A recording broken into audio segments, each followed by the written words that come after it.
Assalamualaikum warahmatullahi wabarakatuh. Salam sejahtera untuk semuanya. Saya Pak Ali dari Inside Chamber. Berikut ini adalah jawaban soal untuk materi cara mengatasi kebiasaan menunda atau procrastinating atau prokrastinasi. Oke.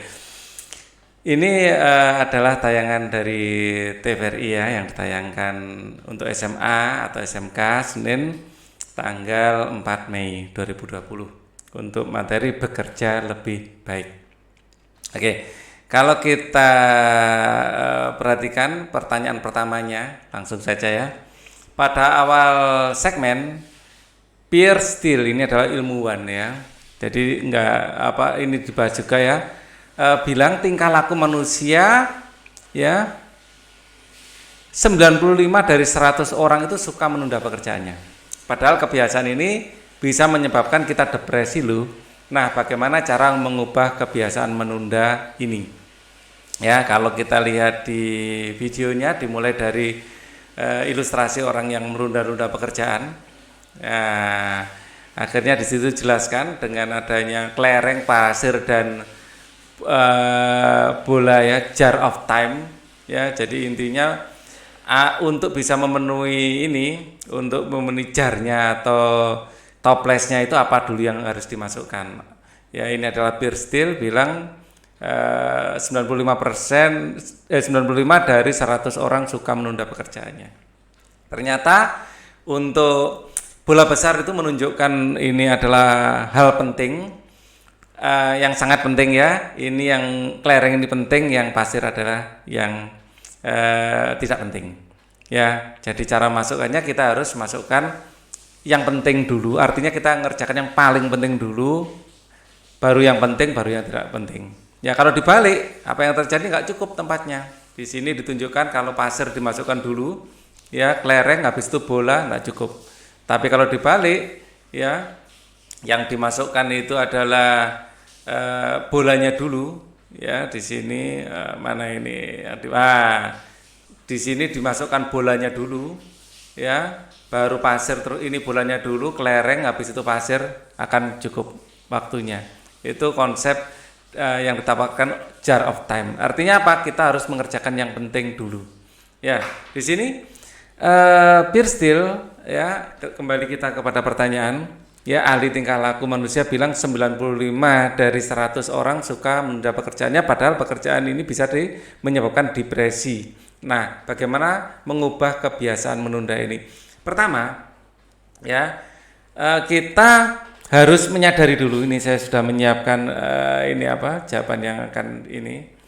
Pertama, ini harus menyadari bahwa memang namanya procrastinating itu ada.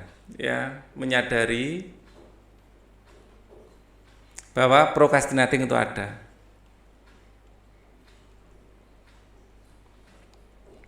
Itu menjangkit 95% dari orang. Ini kita sadari dulu. Jadi kita intinya tidak langsung menyalahkan diri sendiri, tetapi kita bisa mengambil langkah-langkah. Ya, yang kedua kita merencanakan, membuat rencana. Ya, rencana apa? Ya, jadwal ya, dalam bentuk jadwal yang akan dikerjakan. Ya, kita membuat jadwal dimulai dari yang penting, ya, dengan prioritas yang benar. Prioritaskan yang paling penting dulu. Yang paling penting.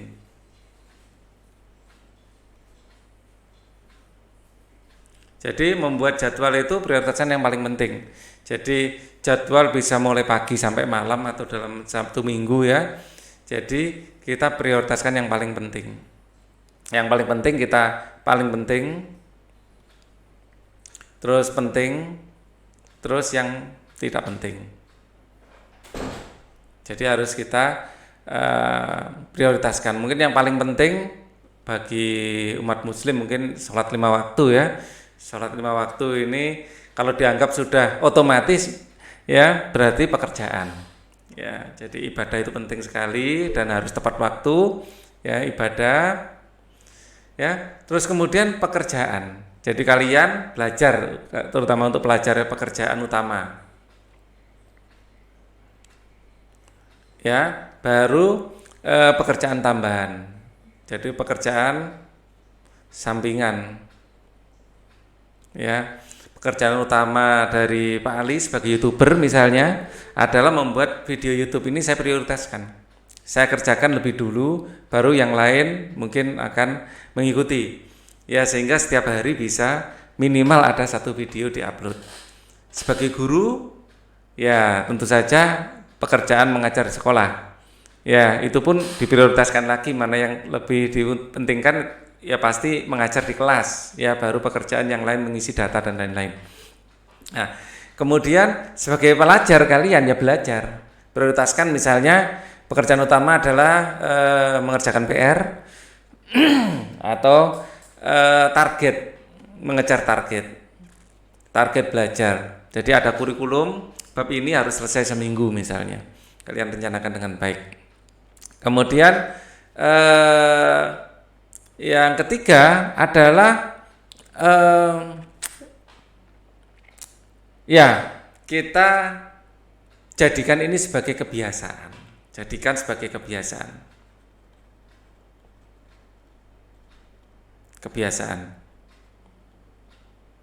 Ya, karena kalau sudah menjadi kebiasaan akan semakin lama semakin otomatis. Ya. Yang keempat, jangan lupa evaluasi. Ya, kita sediakan waktu untuk mengevaluasi apa yang sudah kita kerjakan, mungkin bulanan evaluasi, mungkin bulanan atau 4 bulanan mungkin, atau semester ya, bulanan atau semester. Apakah yang sudah kita lakukan itu efektif? Kalau enggak, kita rencanakan lagi. Jadi ini adalah dengan membentuk kebiasaan. Kebiasaan ini kalau sudah dilakukan akan menjadi karakter. Ya, kebiasaan kalau sudah dibiasakan menjadi karakter. Ya. Jadi ini adalah jawaban untuk bagaimana mengubah kebiasaan menunda. Menunda kebiasaan itu harus melakukan berulang-ulang. Ya. Jadi jadikan kebiasaan, intinya dilakukan berulang-ulang. Mungkin disisipkan di sini ya, dilakukan tiap hari. Ya, saya sisipkan pakai warna lain. Ini salah satu kata kunci juga, dilakukan tiap hari. Ya, dilakukan tiap hari, ya, atau kalau sudah dilakukan tiap hari akan menjadi kebiasaan. Kebiasaan yang dalam jangka waktu lama jadilah karakter. Itulah bagaimana kita mengubah kebiasaan. Ya, intinya goalnya adalah merubah karakter kita. Merubah karakter. Itu adalah goal dari pertanyaan nomor 1. Ya. Kemudian untuk pertanyaan nomor 2, ya. Di akhir segmen kedua nanti ada pertanyaan, menurutmu apa dampak negatif ya jika seorang suka menunda-nunda pekerjaan? Bulan Mei ini tuliskan jurnal harian tentang rencana kegiatanmu sehari-hari. Ya, kamu dapat melihat contohnya dari berbagai sumber, sesuaikan dengan kegiatanmu. Kalau ini sudah sejak dulu kita lakukan sebagai PR waktu SD ya. Membuat jadwal mulai bangun pagi sampai tidur lagi. Ya, intinya ya nanti akan saya berikan di sini apa dampak negatifnya dulu. Dampak negatif yang pertama yang akan segera terasa kalau kita menunda-nunda pekerjaan ini adalah yang jelas pekerjaan akan terbengkalai. Akan terbengkalai. Ya. Gambarannya seperti ini. Yang harus kalian lakukan sebelum mengerjakan sesuatu, matikan handphone kalian dulu. Pak Ali sebelum bikin video ini mematikan Facebook dulu. Ya, karena nggak mungkin mematikan komputer. Saya membuatnya pakai komputer kan. Jadi intinya pengganggu itu kita buang dulu. Ya. Karena itu akan, kalau kita keterusan, nah ini tadi, terjadi prokrastinasi, pekerjaan akan terbengkalai, nggak jadi dikerjakan. Ya, jadi sebagai guru, saya itu mengamati bahwa kalau ada murid dikasih waktu seminggu untuk persiapan ulangan, itu dengan dikasih waktu sebulan, ya, untuk persiapan ulangan hasilnya sama. Karena kebanyakan akan menunda-nunda sampai 1 hari terakhir baru belajar. Nah, ini adalah prokrastinasi. Jadi nggak perlu waktu lama-lama, mending kasih waktu 2 hari aja untuk belajar, mungkin lebih efektif. Ya, lebih banyak pekerjaan yang akan kita selesaikan. Ya, kalian UTBK, apakah sekarang sudah belajar? Belum tentu. Anak-anak yang calon sukses pasti sudah, tapi banyak yang ritme belajarnya masih belum kenceng. Mungkin akan kenceng sebulan sebelumnya. Kalau UTBK mungkin enggak ya. Kalau UN mungkin ya. Jadi sampai sekarang pun mungkin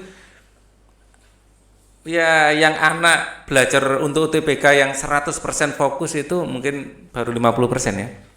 Belum ada 100%. Oke ya. Kita lanjutkan. Pekerjaan terbengkalai, terus akhirnya apa? Ujung-ujungnya pekerjaan semakin menumpuk. Semakin menumpuk. UTBK atau ujian atau UN kurang 1 bulan kita baru menyadari, waduh ternyata harus belajar trigonometri, ternyata harus belajar matriks, ternyata belum menyiapkan misalnya fungsi persamaan kuadrat. Wah, banyak sekali, akhirnya ujung-ujungnya malah nggak belajar sama sekali, stres ya.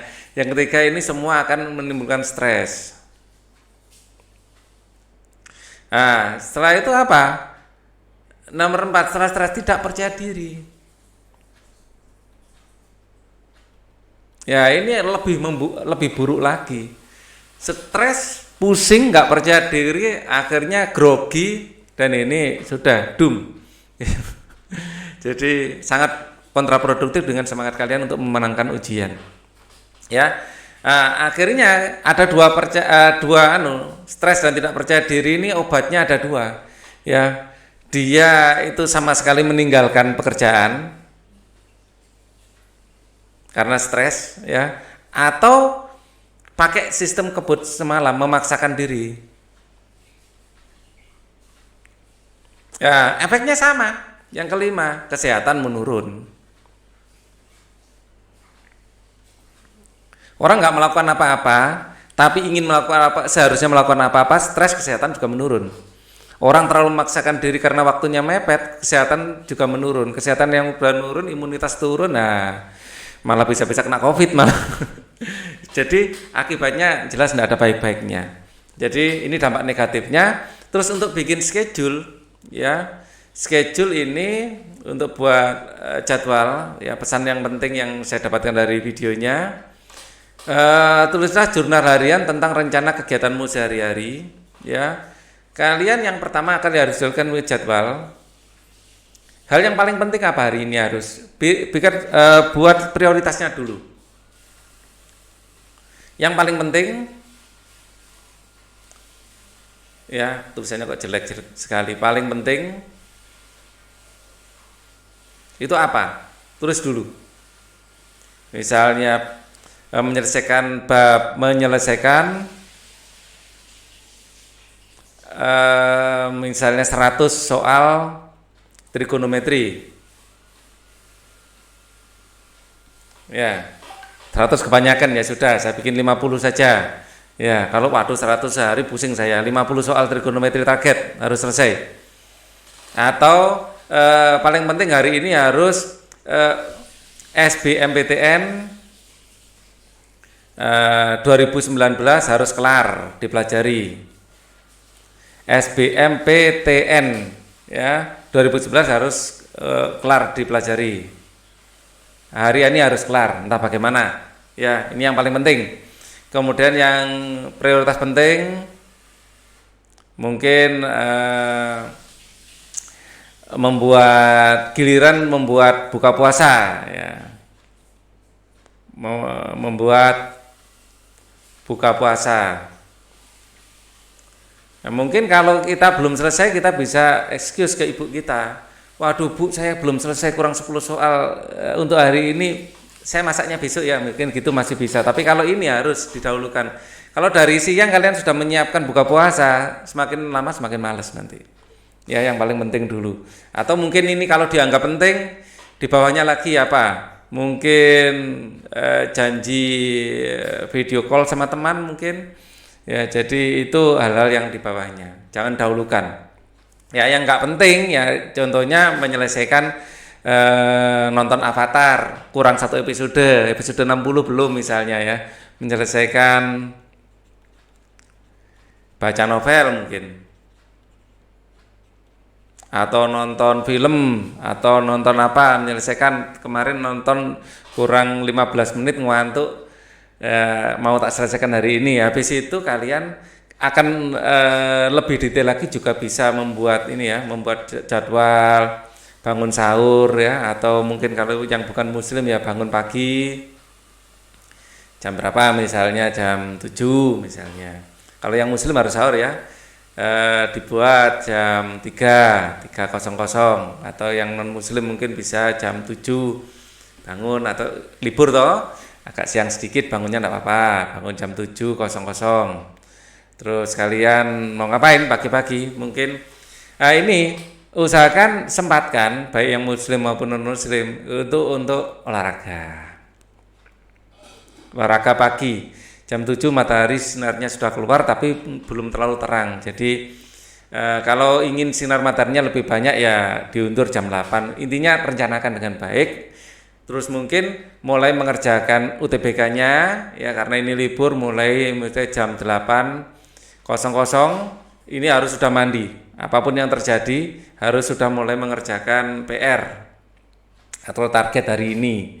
Ya, up to jam berapa? Ya harus sampai selesai. Ya kurang lebih jam 11-an lah, mungkin 11.00 selesai.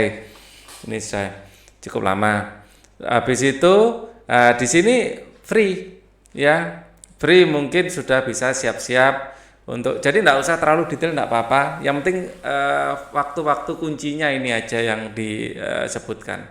Jadi kalau perlu waktu-waktu kuncinya ini di timer di HP. Pakai timer.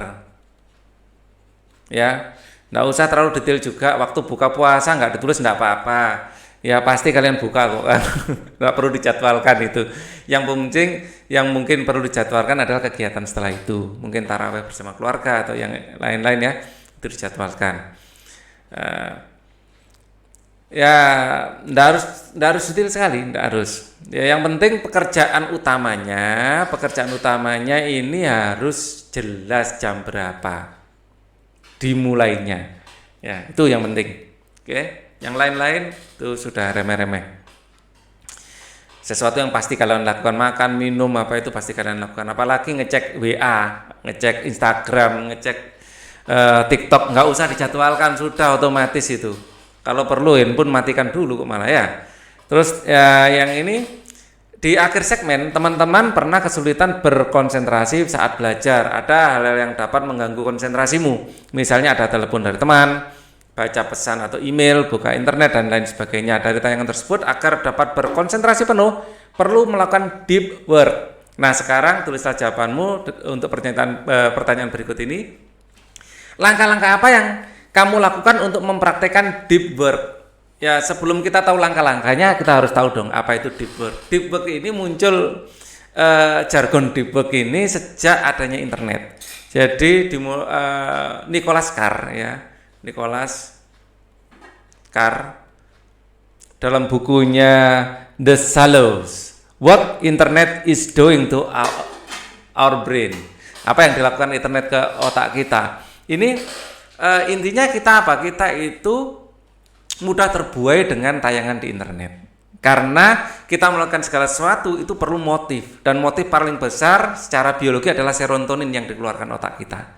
Ya, dan yang paling besar memberikan serotonin adalah like, share, komen yang ada di sosmed kita. Itu sangat besar.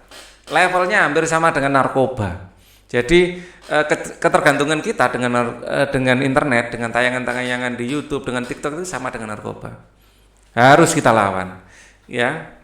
Artinya bukan kita terus meninggalkan itu, enggak, kita mengendalikan diri. Tidak mudah itu mengendalikan diri. Ya.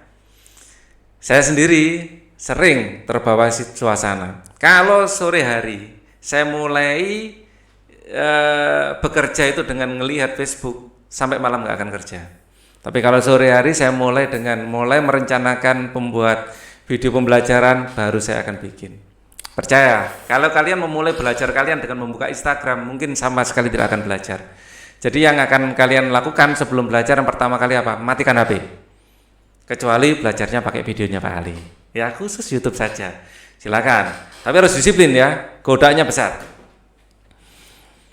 Oke.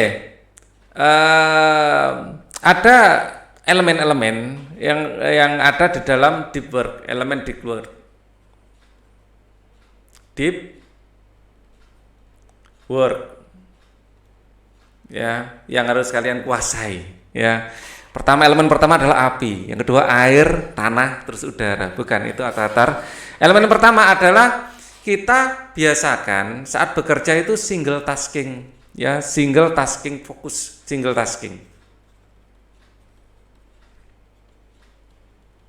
Sehingga apa? Kita bisa fokus pada pekerjaan.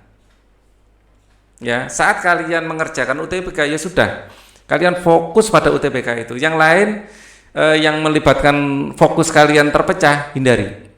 Kalau sekedar musik untuk menemani belajar, it's okay, it's fine, tidak mengganggu. Ya, asal musiknya itu kalian bikin playlist. Jangan bentar-bentar nyari lagu, itu doom. Ya, itu akan bunuh diri kalian. Jadi tinggal tasking, kurangi waktu untuk bikin playlistnya dulu baru dengarkan, atau playlist bikinan orang atau yang ditawarkan YouTube. YouTube selalu menawarkan playlist yang lagu-lagu yang sering kita dengar. Ya. Yang kedua, ya, kita bekerja tanpa distraksi. Hilangkan distraksi atau gangguan. Ya. Yang gangguan yang paling besar yang akan kalian hadapi adalah HP kalian. Ya, kecuali HP kalian digunakan untuk belajar itu sendiri ya enggak apa-apa. Tapi kalau HP kalian di samping kalian, kling kling kling, suara-suara dari grup kalian enggak kalian silent, kalian akan tergoda untuk segera melihat komen orang terhadap status kalian. Itu sangat menggoda, susah sekali untuk dihilangkan. Kalau kalian bikin status, hati kalian akan meronta-ronta. Ingin segera melihat apa komen orang tentang statusmu, berapa sudah mendapat banyak like. Itu tidak bisa dihindari. Caranya adalah matikan notifnya ya. Jadi HP matikan, atau paling tidak kalau nggak bisa dimatikan, matikan notifnya ya, notifikasi dimatikan. Terus kemudian saat bekerja kita harus ini. Yang keempat adalah kita harus intens. Jadi 100% fokus pada pekerjaan.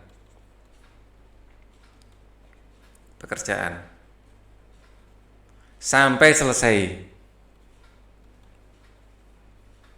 Nah, ini aja masih bocor halus ya, bocor-bocor sedikit ya. Jadi paling tidak kita sudah ada niatan untuk intens. Kemudian kerjakan sampai selesai, durasi lama. Ini harus dilatih ya. Jadi ini senada dengan ini harus sampai selesai. Kalau bisa 2 jam itu sama sekali tidak terdistrak, itu bagus. Kalau nggak bisa 1 jam lah. Jadi atau kalian bikin aturan ya, durasi lama ini masih bisa diakali sedikit kalau kalian belum mampu, yaitu sediakan waktu khusus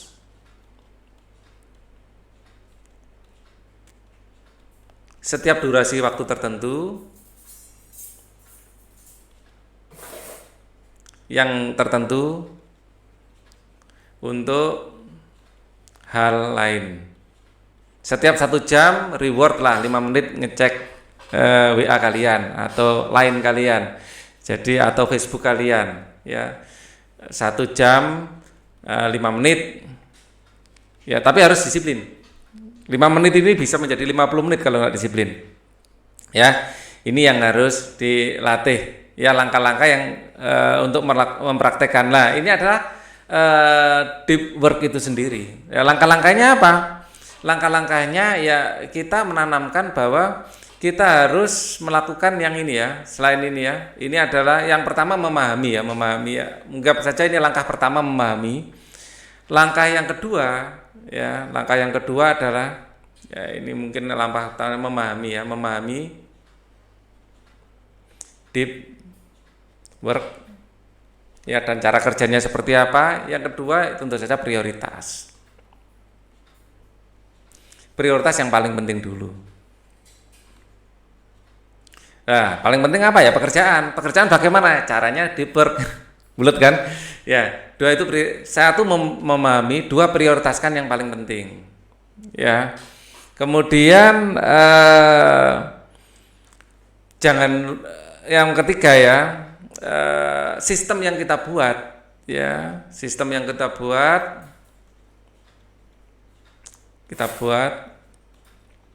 kita evaluasi secara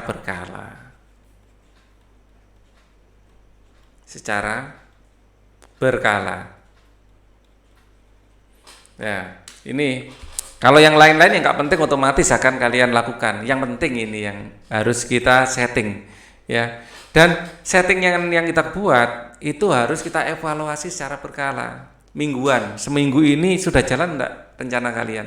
Misalnya kalau nggak jalan, apa strategi kalian untuk membuat yang kalian rencanakan itu jalan? Itu adalah jawaban untuk segmen ini. Kita akan ketemu lagi di segmen berikutnya. Thank you for watching. Wassalamualaikum warahmatullahi wabarakatuh.